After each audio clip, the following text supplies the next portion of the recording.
Yes, yes, y'all. It is another edition of Daddy's Working. And again, I'm flipping the script on you. I'm changing things up. I am inviting another daddy on the show to speak with us. So here is my man, Ray. What is up? What's up, my man? Excited to serve you, your audience, and just be of service, man. Man, do you really mean that? So many people say they want to be of service. Are you being for real right now? You know what I find is whenever I go to serve and I help people, it always comes back, man. And then I get to make asks too. So my being of service isn't coming from a selfish place, but Jonathan, you best believe I'm going to make asks of you, 100%. Oh, we're And but I also want to help, right? So I want to help, and you, in by reciprocation, you can help me. So why would I rob you of receiving, right? this guy. You sound like the Godfather. One day, I'm going to ask you for a favor. No, it's just the laws of the universe. You know how it is, man. Like if I could really help you in any way and connect you, that's gonna only serve you and your audience, and then help me too. Yeah, yeah. So speaking of audience, bro, you guys have, let's just put it out there right now because you're one of the few people that I've spoken to that actually has a podcast. Tell us a little bit about your show. My show is me and my wife. It's called Both on Board. We're on all kind of where podcasts are played. It's about helping entrepreneurial couples co-create the life and business of their dreams. And really, it's about, at a deeper level, making suffering in entrepreneurial relationships optional. You're going to have some pain, but suffering, where you're both suffering through it, and you know what I mean, because you're in a relationship, that's optional. That's your own stuff you're bringing into that relationship. So we built three multi-million dollar businesses, her and I together. And we want to share with you all the ups, downs, things we've learned, things we've done right, things we've done wrong, and the evolution process, and how others can do it too, and do it their way, not our way, your way. What I like that is a really strong word, and it must have come from experience. What do you mean suffering? Because if you guys have built business after business together, it sounds like you got it dialed in. What is this suffering you're talking about? Know this, man. You're successful in the money realm, or successful in the health realm, or even in the dad realm. Success without fulfillment is the ultimate failure. So what we're all looking for is really joy. Joy is what we're all looking for. And we create suffering when things aren't going right, or we have an expectation of her, or I want her to do something and she's not being a certain way, or I'm trying to change her to be something she's not, rather than accepting her for who she is, whole, complete, and perfect, and her being what I call my number one personal development tool. All she's doing is projecting back at me what I'm sending her way. But the challenging thing is, Jonathan, you and I are real men, and we're willing to be vulnerable and open and look inward. But a lot of guys don't want to have that talk, right? Because it's not them. And you know, you're Puerto Rican, I'm Cuban. I mean, dude, like, this does not go over well culturally. And yet, all the men in my family, when I look at their relationship, they don't have what I want. What I want is a thriving, epic, passionate relationship where we're pitching and catching, and there's a mutual growth and respect, and iron is sharpening iron. I'm not coming to the relationship to get whole, and she's not coming to the relationship to get whole. We are already whole individually, and now, like my man, what's his name, Fabulous says, I'm moving by myself, but I'm a force when we're together, right? So now we expand each other, yeah. And that, guys, the purpose of relationship is to expand each other. It's supposed to be an expansion, not a contraction. That's why you got together. That's an interesting concept, expanding, because everybody's like, yeah, I've never thought of it that way. Actually, it's like, I get it. I like what we do at home is like we want to grow, and I'm the leader of growth, and my wife is hesitant about it, but she knows it's good, and she knows that I care about her, and I care about our son, and I care about our future. So she's on board for it. But I never really thought about coming together as an expansion. It almost seems like it's impossible. I wonder why I think that. I wonder what the heck is wrong with me. What did I grow up with? Yeah, you model a typical Latin, right, where the man is this and that. But here's what I've learned is, once you figure out what your family values are, like for Christy and I, personal growth comes first. Now she has her own ways of meeting that need, and I have my own ways, and sometimes they're in alignment and sometimes they're not. But we're both growing in the same direction. So as long as each one of you is growing independently, and then you guys are growing together, the relationship cannot grow apart. So this has been just because of the pain drove me, Jonathan. It's like a lot of guys, I see them that have been divorced or gone through it in the relationship. And I said, guys, what happened? And always I hear the same derivative of the story. We grew apart. I'm like, well, that doesn't just happen. So what really happened? Well, she was going in this direction and I was going in this direction, or she wasn't growing at all and I was growing in this direction. And then we just grew apart. And that's what happens, man. So you said you have your way of personal growth and she might have hers and sometimes they overlap. Tell me some of the ways that you intentionally practice personal growth. Right now, so my biggest undertaking right now is the spiritual growth. So what I'm doing every day, I've got two coaches. So the first thing we always do at this level, her and I, like, so right now, Jonathan, her and I are playing high level ball. Like, we're not playing low level ball. High level ball is being played.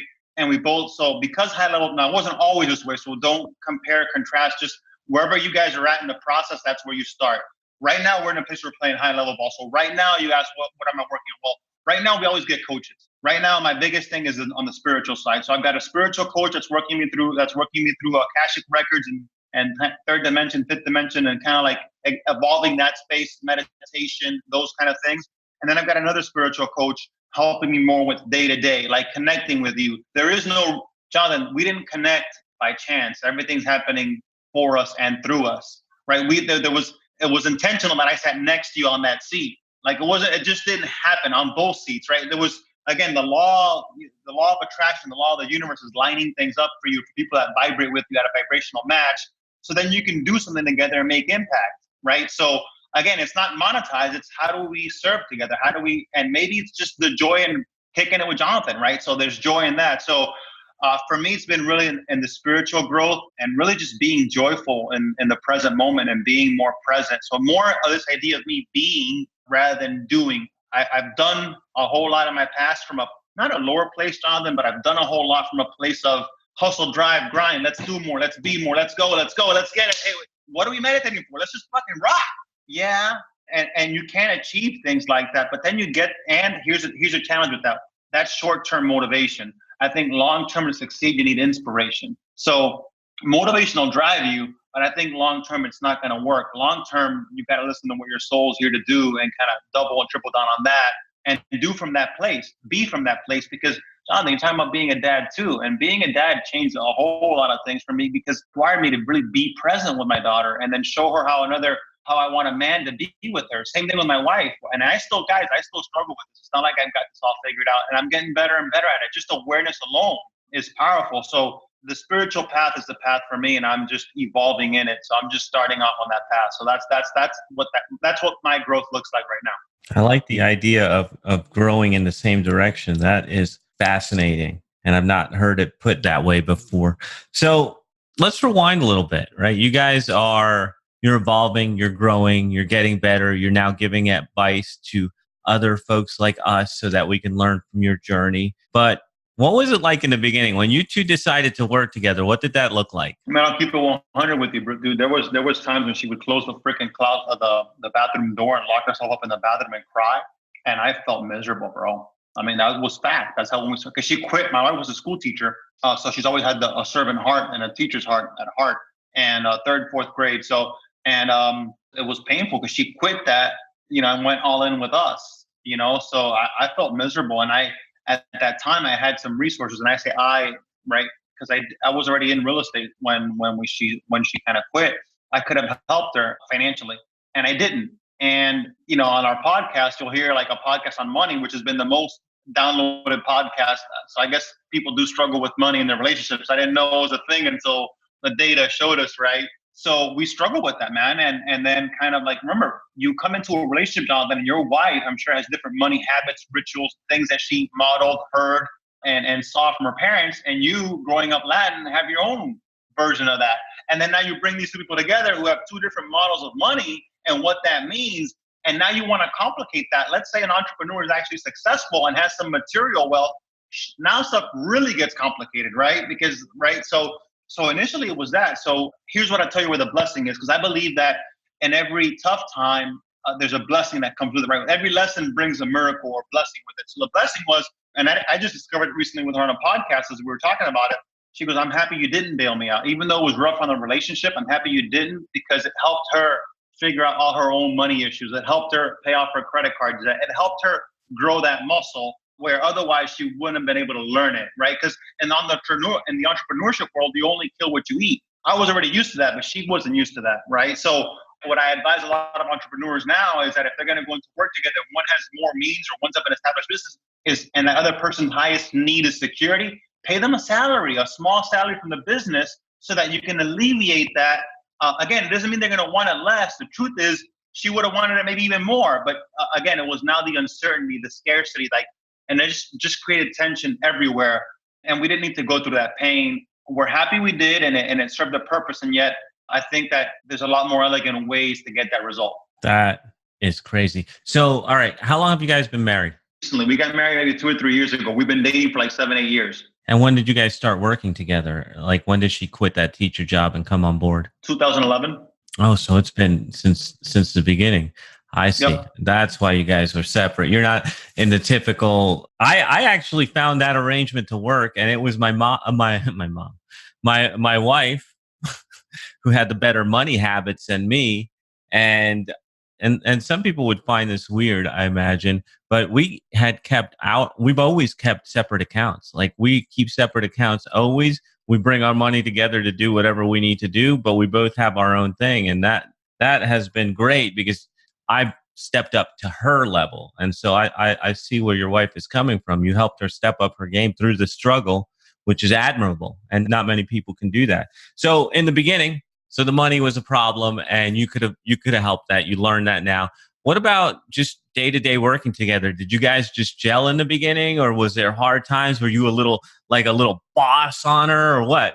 Times I was controlling because I can be controlling like that. I was micromanaging, and then she was trying to be me. She was trying to say, hey, this is what entrepreneur does. It's kind of like be Ray, but that was me. And then we were stepping on each other's toes. We didn't have what I call roles, lanes, and responsibilities assigned.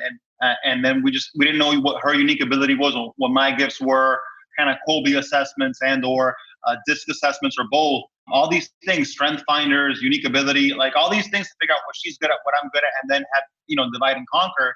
We were just stepping on each other's toes, left, right, and center, and just creating a lot of headaches. But again, it's our story. You learn from it, and like the nice thing now, guys, when you make it through the other side, we've been through so much that, you know what I mean? Like, anything that comes up now is easy. Matter of fact, is with ease. And I also look forward to doing things with her because I know that she brings unique skill sets and things. Like, I'm more fire energy. Ray, let's go, let's get it done, let's go, let's bang.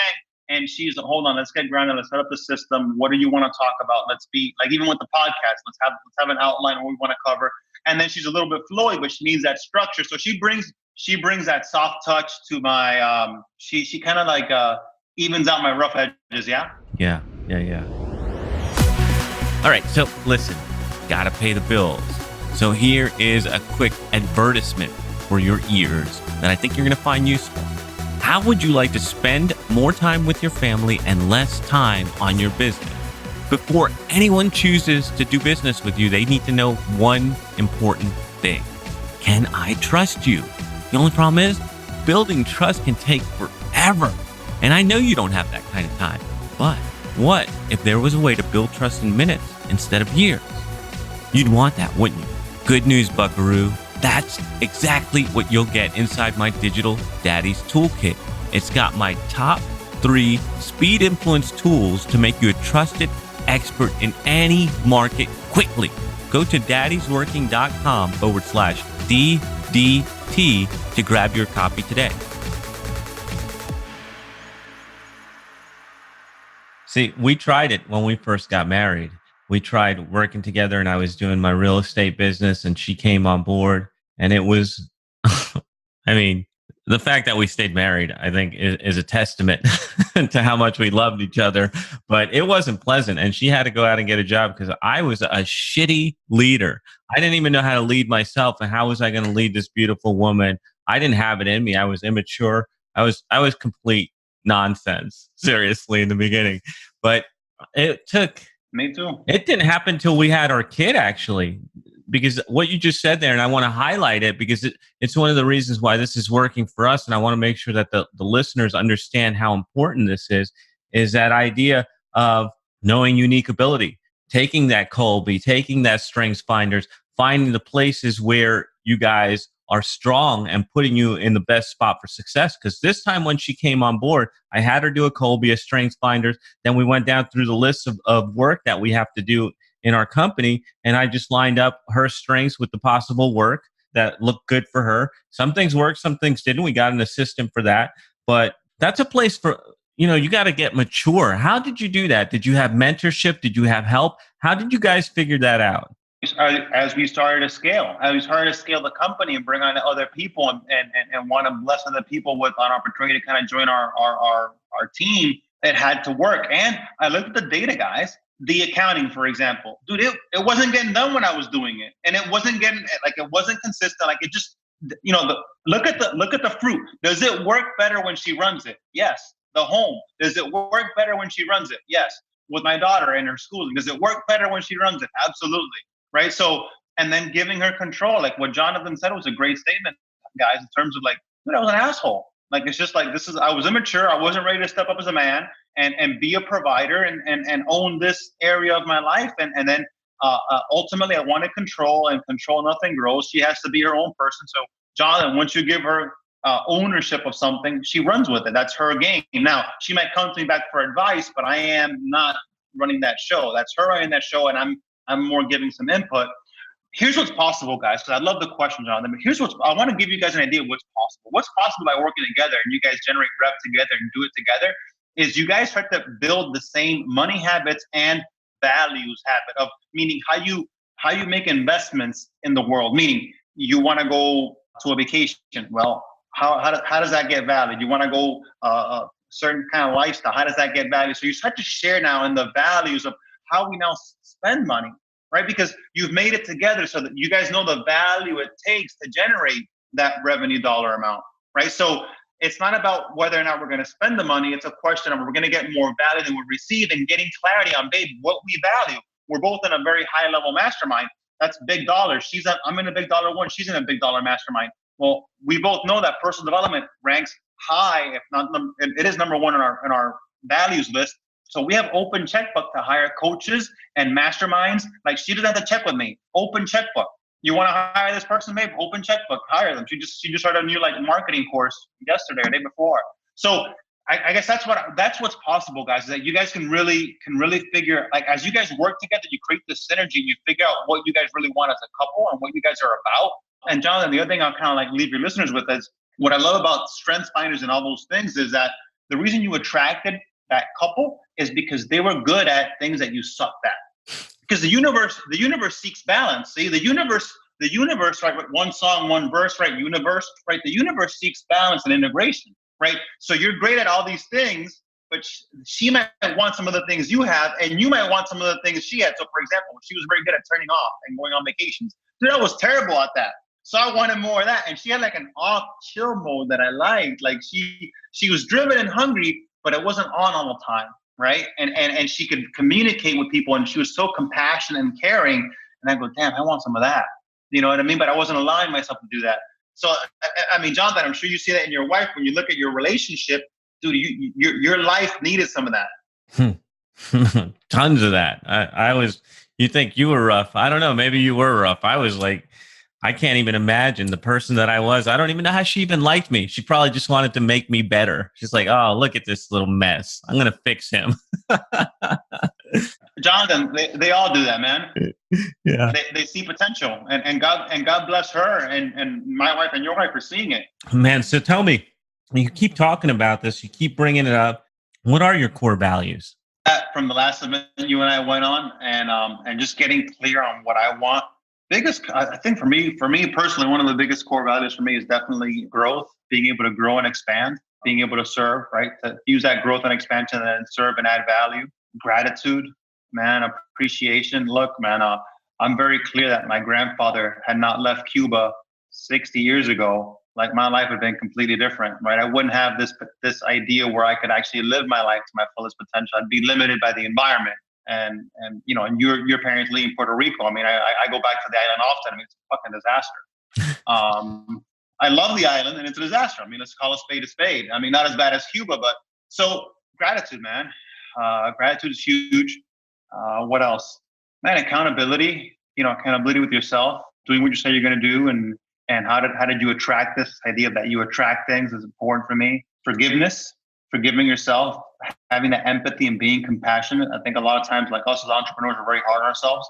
So just forgiving yourself and allowing that to be. So, Ray, let me ask you this, because you got your family came over, they had some hardships. What was What was growing up like? What was money like in your house when you were growing up? Well, you had to work hard. My dad was always working, so was my mom. Never had enough. He hoarded it, and she spent it. Right, so that was a relationship. He was always working Saturdays, Sundays. So kind of very little dad time, missing birthdays, that kind of stuff. And I'm grateful for. I mean, that's what money was like. It was always a struggle. I was working at a very early age, 8, 9, 10 years old, over at the flea market on the weekends. Started working my first real job at 14, 15 at the shopping cart thing at one of the local stores.